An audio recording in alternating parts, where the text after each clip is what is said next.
Hello दोस्तों, स्वागत है एक बार फिर आपके अपने YouTube channel DKG history prep पर। मैं आपका अपना दोस्त देवेंद्र कुमार स्वागत करता हूं एक बार फिर। हम जो है मिडाइवल हिस्ट्री में जो है मुग़ल वंश पढ़ रहे हैं। तो मुग़ल एम्पायर में ये मैं वीडियो रिकॉर्ड कर रहा हूं। तो मैं अब तक जो है 345 तक क्वेश्चन करा चुका हूं। तो 345 से हम लोग स्टार्ट करते हैं आज फिर।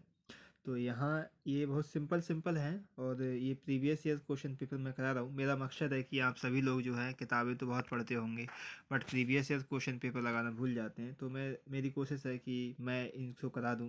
आप अपनी पढ़ाई करते रहिए, कुछ समय दे करके आप वीडियो देख लीजिए ताकि आपके सारे जो है प्रीवियस ईयर क्वेश्चन पेपर आपके कवर हो जाएँ। तो शुरू करते हैं यहाँ से। ये लिख रहा है कि बाबर को कहाँ दफनाया गया था। तो बाबर को कहाँ दफनाया गया था? काबुल में। ठीक है ना, याद रखिए। मुगल साम्राज्य के संस्थापक जहरुद्दीन मोहम्मद बाबर की मृत्यु 26 दिसंबर 1530 ईस्वी को हुई। बाबर का मृत शरीर पहले यमुना के किनारे आगरा के आराम बाग में अपना अपनाया गया। याद रखिए, पहले 26 दिसंबर 1530 को ये इसकी मृत्यु हो जाती है। और पहले इसके मृत शरीर को कहाँ? यमुना के किनारे का आगरा के आराम बाग में। और लेकिन बाद में उसकी इच्छा के अनुसार उसे कहाँ दफनाया गया? काबुल में दफनाया गया। ठीक है। राजपूत मनसबदारों की संख्या किस मुगल बादशाह के राज्यकाल में सबसे ज़्यादा थी? यानी कि राजपूत मनसबदार किसके काल में सबसे ज़्यादा थे? तो जो जिसके लिए बोला जाता है कि जो है उसकी नीतियाँ ठीक नहीं थी, औरंगजेब। ठीक है ना। तो यहाँ औरंगजेब के राजपूत मनसबदारों की संख्या सर्वाधिक औरंगजेब के शासनकाल में थी। इसी समय मराठों को सर्वाधिक संख्या में मनसबदार बनाया गया। इस प्रकार पूरे मनसबदारों में राजपूतों की जो संख्या 33% थी। अकबर ने मनसब प्रणाली की स्थापना कब की थी? तो अकबर ने कब की थी? यानी कि 1575 में जो है मनसब प्रणाली की स्थापना की। ये लिखा है 1575 में अपने सैनिक संगठन की शुरुआत मनसबदारी व्यवस्था के द्वारा की गई। मनसब का मतलब होता था श्रेणी अथवा पद। मनसबदार का आशय उस अधिकारी से था जिसे शाही सेना में एक पद या श्रेणी प्राप्त थी। ये मनसबदारी व्यवस्था दशमलव प्रणाली पर आधारित थी। किस पर आधारित थी? दशमलव प्रणाली पर आधारित थी। अकबर ने सर्वप्रथम दक्षिण भारत के किस राज्य पर आक्रमण किया? तो किस पर आक्रमण किया सबसे पहले? अहमदनगर। ठीक है, अहमदनगर, बीजापुर, गोलकुंडा, वही। अकबर ने सर्वप्रथम दक्षिण भारत के अहमदनगर राज्य पर आक्रमण किया। उस समय वहाँ चांद बीवी, याद रखिए कौन? चांद बीवी अपने भतीजे की संरक्षा के रूप में शासन कर रही थी।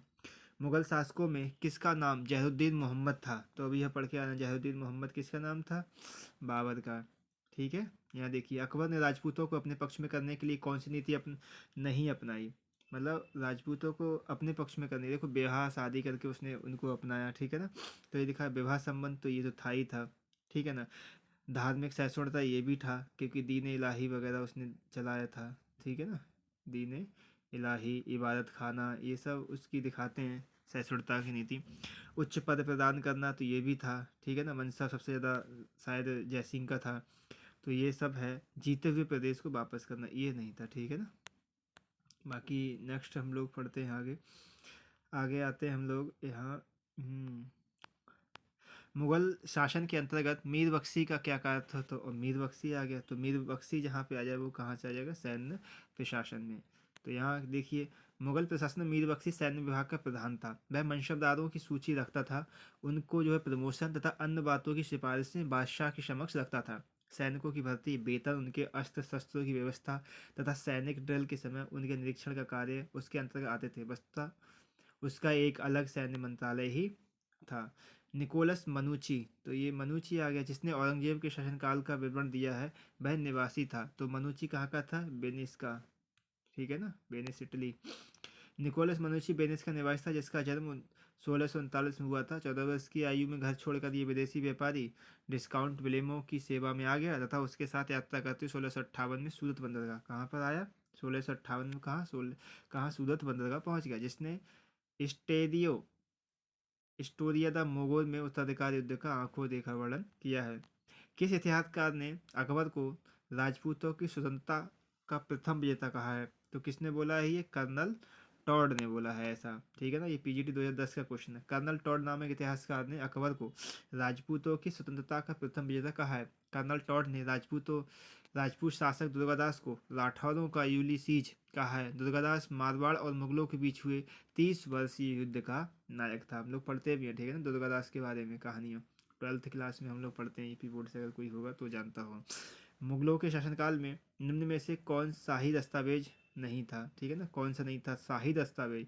देखिए फरमान भी था, सनद भी था, निशान था, लेकिन खुतबा नहीं था। अभी नहीं देखते खुतबा। मुगलों के शासनकाल में फरमान, सनद और निशान शाही दस्तावेज होते थे। खुतबा शुक्रवारी नमाज के साथ पढ़ा जाता था, जिसमें शासकों का नाम भी होता था, ठीक है ना।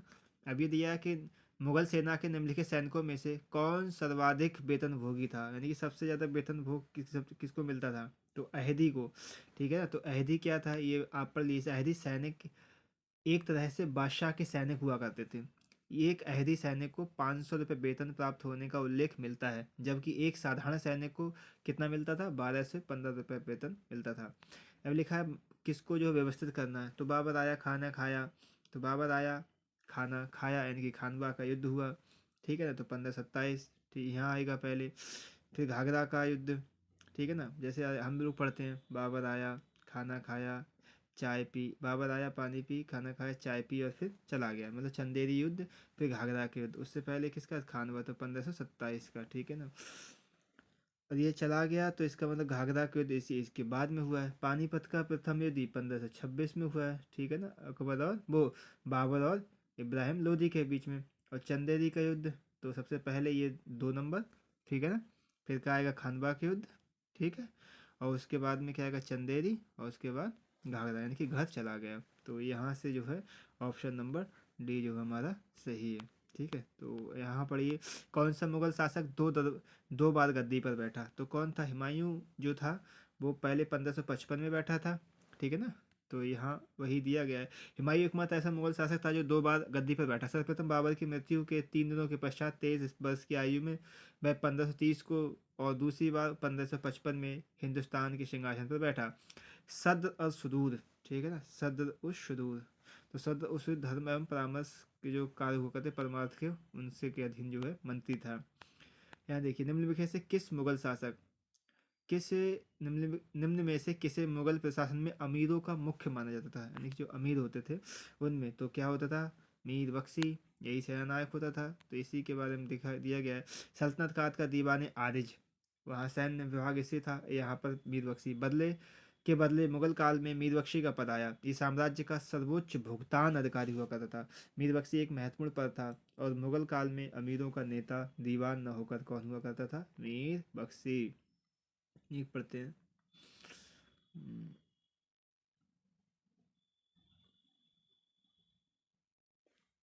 ये आते हैं, नेक्स्ट आते हैं क्वेश्चन नंबर 360 की ओर। तो 360 की ओर पढ़ते हैं। मुस्लिम औरंगजेब को जिंदा पीर आलमगीर के नाम से पुकारते थे, इसका कारण क्या था, कहते क्यों उसको जो है जिंदा पीर आलमगीर बोलते थे, तो क्यों बोलते थे, औरंगजेब का सात्विक जीवन। तो पढ़ते हैं, औरंगजेब इस्लामी कानूनों को अक्षरशः मानने की, मतलब जैसा है वैसे ही मानने के कारण अपनी कट्टर सुन्नी प्रजा के लिए जिंदा पीर, ठीक है ना, क्या बोलते थे, जिंदा पीर, तथा अपने सादे रहन सहन, रोजे और नमाज का नियमित रूप से पालन करने तथा जीवन भर शराब न पीने का के कारण शाही दरवेश के रूप में जाना जाता था। हुमायूं को आशा देने वाला सफाविद कौन था, तो कौन था ये, शाह तहमास्प प्रथम। तो ये थे।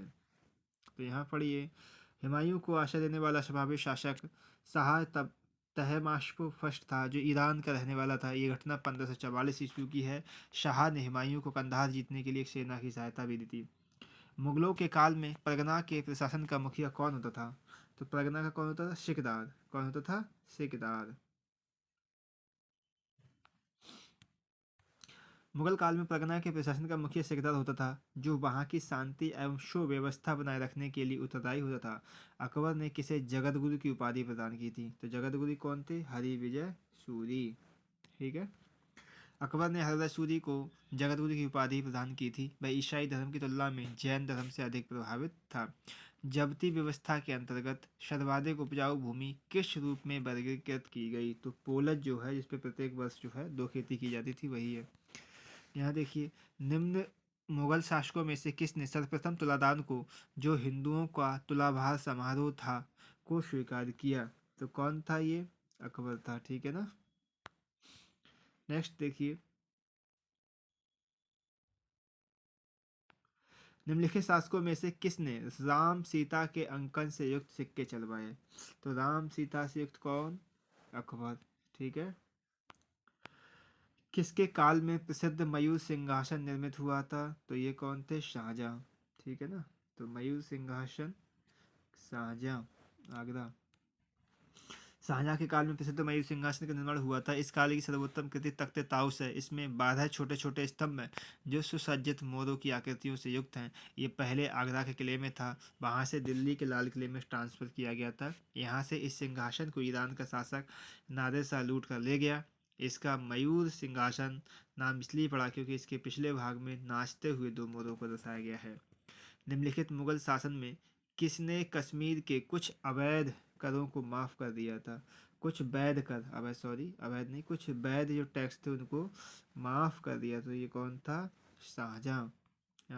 देखिए 1627 की से 1658 ईस्वी तक मुगल बादशाह शाहजहां थे। ठीक, उसके समय भारत में स्थापत्य कला का स्वर्ण काल कहा जाता है। तो बात ठीक ही है, शाहजहां के काल में ताजमहल वगैरह, ठीक है ना, ये सारे निर्माण हुए हैं। तो जितना ज़्यादा स्थापत्य का स्वर्ण काल, स्वर्णिम काल किसे को बोलता है? शाहजहां के काल को बोला जाता है।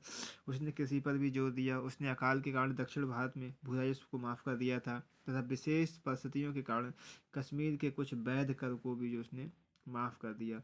निम्नलिखित मुगल शासकों में से किसने उलेमा की सख्ती पर प्रतिबंध लगाने के लिए महजरनामा जारी किया था? तो ये महजरनामा किसने जारी किया था? ये कौन थे? अकबर महोदय थे। ठीक है।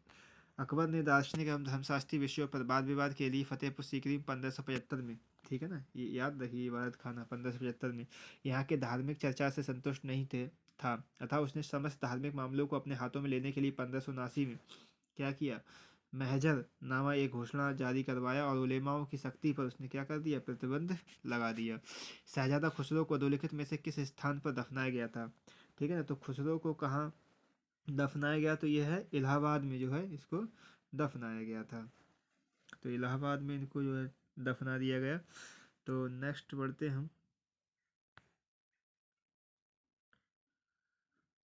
दीन इलाही धर्म था। तो दीन इलाही जो धर्म था वो क्या था? अब्दुल कादर। निम्नलिखित इतिहासकारों में से किसके अनुसार दीन इलाही एक धर्म था? यानी दीन इलाही जो है उसको धर्म किसने माना? तो अब्दुल कादर बदायूनी है, इसने जो है दीन इलाही को जो है एक धर्म माना है। अकबर के शासनकाल की निम्नलिखित घटनाओं को नीचे दिया गया है। ठीक है ना। तो हमको जो है इसमें से जो है बताना है कि कौन सा सही है, या नहीं मतलब कालक्रम के अनुसार बताना है कि कब जो है कैसा कैसे हुआ। तो हमको जो है वही बता देना है।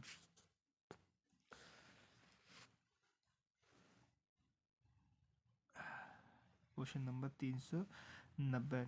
तो देखिए अकबर के शासनकाल में महत्वपूर्ण सुधार जो है तीर्थ यात्रा कर्ज की समाप्ति जो है 1563 में हुई थी। ठीक है ना। तीर्थ यात्रा कर की समाप्ति 1563 ईस्वी में हुई और जजिया कर की समाप्ति जो है 64 में 1564 में हुई और इबादत खाना हम अभी पढ़ के आ रहे हैं 1575 में और दीन हिलाई की स्थापना जो है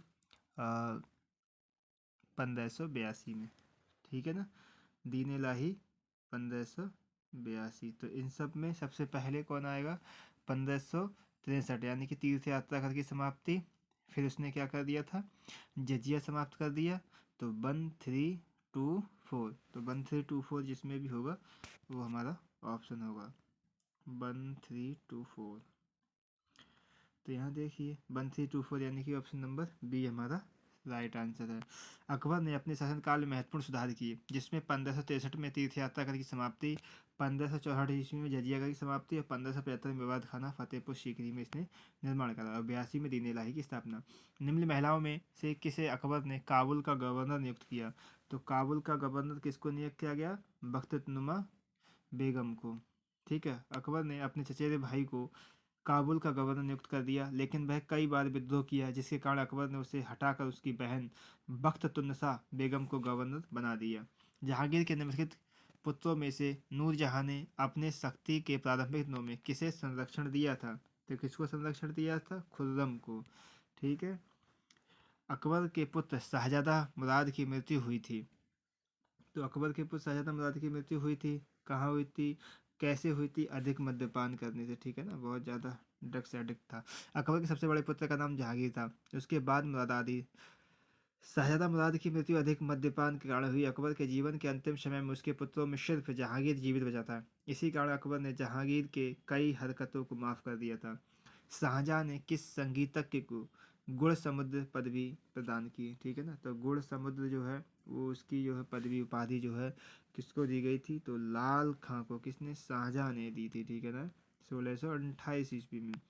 हुमायूं जीवन भर लुढ़कता रहा और लुढ़क कर ही इस जीवन से मुक्त हो गया। तो हुमायूं के बारे में बोला गया था कि लड़कते लड़कते जो है, लड़खड़ाते लड़खड़ाते ही मर गया। बोलता जाता है कि हमारा दीन पनाह वो सीढ़ियाँ थी, वहाँ से गिरकर इसकी मृत्यु हो गई थी, ठीक है ना। तो ये किसने बोला है? ये जो है स्टैनली लेनपूल का ये कथन है। तो आते हैं 396 की ओर। निम्नलिखित बादशाहों में से किसने अपने सिंहासनारोहण के पश्चात 12 प्रसिद्ध आदेश जारी किए? तो कौन था ऐसा? जहांगीर, ठीक है ना। ये जीआईसी में पूछा गया, यूपीपीसी में पूछा गया। अकबर की मृत्यु 1605 में हुई, जिसके बाद जहांगीर मुगल वंश का शासक हुआ। उसने गद्दी पर प्राप्त करने के बाद राज्य में 12 आदेश जारी किए। जहांगीर मुगल काल में न्याय के लिए प्रसिद्ध था। न्याय की जंजीर के बारे में इस बोला जाता है। उसने आगरा के किले में न्याय की जंजीर लगवाया था। तुर्की जनजातियों में कौन शामिल नहीं था? तो तुर्कियों में कौन शामिल नहीं था? गुज थे, सेल्जुक थे, करलुक थे, लेकिन संसाबनी नहीं थे। 8वीं सदी में तुर्कों ने मध्य एशिया से हटना प्रारंभ किया और एक के बाद एक राजुक, गुज, खिलाई, इलवरी, कर्नूल आदि विभिन्न तुर्क जातियां इस्लामी प्रदेशों में प्रवेश करती चली गईं, जहां उन्होंने स्वतंत्र राज्य स्थापित किए। संसवनी का संबंध तुर्क जनजातियों से नहीं। 398 निम्नलिखित शासकों में से किसने उत्पादन के आधार पर भूमि को 3 श्रेणियों में बांटा था? तो किसने बांटा था? शेर शाह ने, ठीक है ना। तो यहाँ देख लीजिए 3 प्रकार की प्रणाली कौन थी? गल्ला बख्शी अथवा बटाई, नक्श अथवा मुक्ताई अथवा कनकूत, और नकदी अथवा जब्ती। पानीपत में बाबर की विजय का प्रमुख कारण था। पानीपत में आखिरकार वे विजय क्यों हो गया था? तोप खाना की वजह से, ठीक है ना। अकबर के समय शेख मुबारक द्वारा जारी राजज्ञा में कौन सा कथन सही नहीं है? उलेमा राज्य का आध्यात्मिक प्रमुख है, तो ये गलत है, उलेमा नहीं है। बादशाह शरीयत को बदल सकता है, ठीक। बादशाह उलेमा से ऊपर है, ये भी ठीक है। बादशाह राज्य का आध्यात्मिक प्रमुख है, ये भी ठीक है। सारे जो राइट्स थे वो किस पे होते थे? बादशाह के पास। तो यहाँ पढ़ते हैं। विदेशी यात्री जिसने दारा शिकोह एवं औरंगजेब के मध्य हुए उत्तराधिकार का युद्ध देखा था, तो वह कौन था? तो वह था फ्रेंकियास बर्नियर, ठीक है ना। तो बर्नियर के बारे में पढ़ लेते हैं। विदेशी यात्री फ्रेंकोइस बर्नियर ने दारा शिकोह एवं औरंगजेब के मध्य हुए उत्तराधिकार युद्ध को देखा था। ये फ्रांस का निवासी था। यह एक कैसा था? हाँ, इसके बारे में एक लाइन दी है। तो चिकित्सक था, राजनीतिक था, दार्शनिक था, इतिहासकार था। वह भारत में 12 वर्षों तक रहा। प्रारंभ में उसने शाहजहाँ के ज्येष्ठ पुत्र दारा शिकोह के चिकित्सक के रूप में कार्य किया था। ये स्टेटमेंट दिया जा सकता है, पूछ सकता है ये स्टेटमेंट किसके बारे में? तो ये किसके बारे में? बर्नियर के बारे में। निम्नलिखित बादशाहों में किसने अमीरुल मोमिनीन की उपाधि धारण की? अमीरुल मोमिनीन की उपाधि किसने धारण की थी? तो ये कौन थे? अकबर। तो मुगल बादशाहों में अकबर काफ़ी शक्तिशाली। उसने धार्मिक सर्वोच्चता प्राप्त करने के लिए महजरनामा जारी करवाया 1579 में। उसने अमीरुल मोमिनीन की उपाधि धारण की थी। निम्नलिखित में से किसने अबुल फजल की हत्या की थी? तो अबुल फजल की हत्या किसने की थी? तो वीर सिंह बुंदेला ने इनकी हत्या कर दी। अकबर के नौरत्नों में अबुल फजल का महत्वपूर्ण स्थान था। जहांगीर अकबर का पुत्र था। जहांगीर को यह शंका थी कि अबुल फजल उसके खिलाफ अकबर को भड़काता है, इसीलिए उसने वीर सिंह बुंदेला से उसकी हत्या करवा दी। निम्नलिखित में से कौन हिंदू धर्म ग्रंथों को देववाणी समझता था? तो कौन समझता था? दारा शिकोह, ठीक है। दारा शिकोह हिंदू धर्म ग्रंथों को देववाणी समझता था। शाहजहाँ के चारों पुत्रों में सर्वश्रेष्ठ दारा शिकोह सर्वाधिक सुशिक्षित अध्येता तथा लेखक था। उसने अनेक हिंदू धर्म ग्रंथों का अध्ययन किया एवं उपनिषद, योग, वशिष्ठ, भगवद गीता आदि हिंदू धर्म ग्रंथों का कैसे अनुवाद, किसमें अनुवाद करवाया? फारसी में। दारा को उसके सहिष्णुता तथा उदारता के लिए लेनपूल ने लघु अकबर की संज्ञा दी है। यही नहीं, शाहजहाँ ने भी दादा को शाह बुलंद इकबाल की उपाधि दी थी। बाबर ने स्वयं को गाजी घोषित किया था। तो गाजी कब घोषित किया था उसने स्वयं को? खानवा के युद्ध में, ठीक है ना। तो आज 405 क्वेश्चन तक ही जो है हम लोग करते हैं। और मिलते हैं अपनी नेक्स्ट वीडियो में। तो आप इसी तरह हमारी वीडियो को जो है प्यार देते रहिए, और thank you for watching this video. अभी 2 दिन और या 2 से 3 दिन में जो है मुग़ल काल के जितने क्वेश्चन है सारे हो जाएंगे। फिर मैं जो है एक प्लेलिस्ट की तरह नहीं, मैं एक बड़ी वीडियो बनाऊँगा जिसमें जो है मास्टर वीडियो होगी। उसमें मैं मुग़ल काल से बचे हुए जितने सारे फैक्ट्स हैं, जितने सारे क्वेश्चंस हैं, वो एक जगह लाकर मैं रख दूँगा। तो thank you once again for watching this video.